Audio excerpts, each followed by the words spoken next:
Hi guys, అందరికీ నమస్తే. Welcome to my channel. అలాగే మన ఛానల్కి ఎవరైనా కొత్తగా వస్తే లైక్ చేసి అలాగే సబ్స్క్రైబ్ చేసుకుని మర్చిపోకండి. ఈరోజు అయితే మనమైతే కాంతారాగా ఎందుకు మన తెలుగులో ఇంత నెగిటివిటీ రివ్యూస్ అయితే చాలామంది ఇస్తూ ఉన్నారు అనమాట. చూశాను అనమాట. నేనైతే యూట్యూబ్లో కానీ చాలా ఇన్స్టాలో కానీ చాలా ఇది చూశాను. అలా ఎందుకు నెగిటివ్ రివ్యూస్ అయితే ఇస్తున్నారు ఈ వీడియోలో మాట్లాడుకుందాం. అలాగే మన ఛానల్కి ఎవరైనా కొత్తగా వస్తే లైక్ చేసి అలాగే సబ్స్క్రైబ్ చేసుకుని మాత్రం మర్చిపోకండి. మెయిన్గా ఈ కాంతారా చాప్టర్ 1 మూవీ వచ్చేసి నెగిటివ్ ఎప్పుడు స్టార్ట్ అయిందంటే నేను చెప్పాలంటే ఓజీ మూవీని ప్రీమియర్ షో చేయడం జరిగింది కర్ణాటకలో. అప్పుడైతే ఈ ఓజీ మూవీ అక్కడ వచ్చి కన్నడ కదా, కన్నడ భాషలో పాటలు లేని చాలామంది అనుకున్నారు. కానీ అక్కడ చాలామంది తెలుగు వాళ్ళే చూస్తారంట. మ్యాక్సిమం అంటే తెలుగులోనే చూస్తారు. అక్కడ ఆడుతున్నది కూడా తెలుగులో అనమాట. అక్కడ వచ్చి తెలుగు సాంగ్స్ వాళ్ళు ప్లే చేసేసి కొంచెం ప్రీమియర్ షోలు అంటే కొంచెం అడావిడి చేస్తూ ఉంటారు కదా. అలా ఉండడం వల్ల చాలా మంది వచ్చేసి అక్కడ వాళ్ళు వచ్చేసి ఈ కన్నడ కదా మీరు ఎందుకు తెలుగు పాటలు పెట్టారని గొడవ చేసేసారు అనమాట. అప్పుడైతే ఆ రోజు మాత్రం వచ్చేసి ప్రీమియర్ షోల అయితే ఆ రోజుకి రావడమే జరిగింది.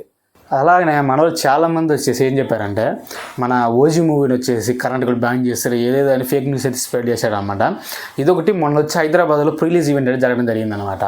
అక్కడ వచ్చి ఎన్టీఆర్ అని వచ్చి గెస్ట్గా రావడం జరిగింది. అక్కడ వచ్చేసి హీరో ఎవరైతే ఉన్నారో రిషబ్ శెట్టి గారు వచ్చేసి పూర్తిగా ఆ రోజు స్పీచ్ మొత్తం వచ్చేసి ఆయన వచ్చేసి కన్నడలోనే మాట్లాడడం జరిగింది అన్నమాట. తెలుగులో అయితే ఏం మాట్లాడలేదు. అది కూడా కొంచెం నెగిటివ్ అని చెప్పాలి. అప్పుడు వచ్చేసి చాలామంది మన తెలుగు అందరూ వచ్చి చాలామంది ఫీల్ అయ్యారు. అలాగనే కాంతారా చాప్టర్ 1 బ్యాన్ చేయాలని చెప్పి బాయ్కాట్ చేయాలని చెప్పేసి ఆ రోజు స్టార్ట్ అయింది అనమాట ఈ నెగిటివిటీ. ఇది వచ్చేసి రెండో నెగిటివిటీ అనమాట. ఈ ఇన్సిడెంట్ తర్వాత కూడా అంటే ఏదైతే హైదరాబాద్లో రిలీజ్ ఈవెంట్ చేయడం జరిగింది కదా, ఆ ఇన్సిడెంట్ తర్వాత 1-2 రోజుల తర్వాత అనమాట మన ఆంధ్రాలో విజయవాడలో అయితే ఈవెంట్ చేయడం జరిగింది అనమాట.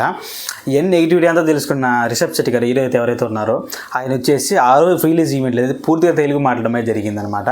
అలాగే నేను తెలుగు మూవీస్ కూడా చేస్తున్నాను. ఇంకోసారి వచ్చినప్పుడు ప్రాపర్గా నేను తెలుగు మాట్లాడతాను కూడా వీడియోలో అయితే చెప్పడం జరిగిందనమాట. ఆ రిలీజ్ ఈవెంట్లో అన్నీ అయిపోయాయి. అన్నీ ఓకే అయిన తర్వాత అక్టోబర్ 2వ తారీఖు వచ్చేసి మూవీ అయితే రిలీజ్ అవ్వడం జరిగిందనమాట. ఇవన్నీ నెగిటివ్లు దాటుకొని వచ్చి మూవీ అయితే అక్టోబర్ 2వ తారీఖు అయితే రిలీజ్ అవ్వడం జరిగింది. ఆ రోజు వచ్చేసి నేను రివ్యూ చూద్దామని యూట్యూబ్లో బాగానే చాలామంది నెగిటివ్గానే చేస్తున్నారు అనమాట రివ్యూస్ అయితే. చాలామంది కామెంట్లలో వచ్చేసి సన్న బాగుంది మూవీ, చాలామంది సుమారు 1K దాకా అయ్యే కామెంట్లు అనమాట. సినిమా చాలా బాగుందని చెప్తా ఉన్నారనమాట. కానీ రివ్యూలు చెప్పాలి మాత్రం చాలామంది వచ్చి మూవీ బాగలేదని కామెంట్ చేస్తూనే ఉన్నారు. ఈ రివ్యూలను చూసిన తర్వాత నేనైతే అక్టోబర్ 3వ తారీఖు అయితే మూవీ అయితే చూడడం జరిగిందనమాట. నేను వచ్చేసి పోయింది వచ్చేసి పెద్ద థియేటర్ అనమాట. అది మ్యాక్సిమం అంతా హౌస్ఫుల్ అయిపోయింది అనమాట. మూవీ మాత్రం చాలా బాగుంది. కానీ ఎందుకు చాలామంది నెగిటివ్ రివ్యూస్ ఇస్తున్నారు నాకైతే అర్థం కాలేదు. చాలామంది అంటే ఇలాగ నెగిటివ్ రివ్యూస్ చేస్తున్నారు.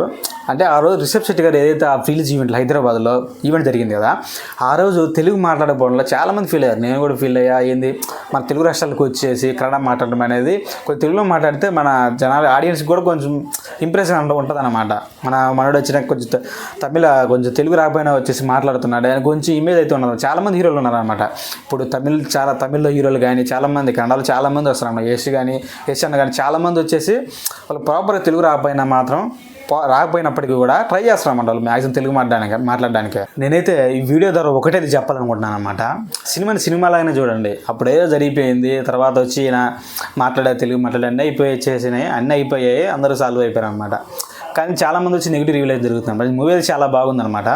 నేనైతే ఇదే చెప్పాలనుకుంటున్నాను వీడియోలో. మీరు కానీ ఒకవేళ మూవీ చూడాలని తప్పకుండా వెళ్ళిపోండి. మూవీ చాలా బాగుంది. అలాగే మన ఛానల్కి ఎవరైనా కొత్తగా వచ్చి లైక్ చేసి అలాగే సబ్స్క్రైబ్ చేసుకుని మాత్రం మర్చిపోకండి.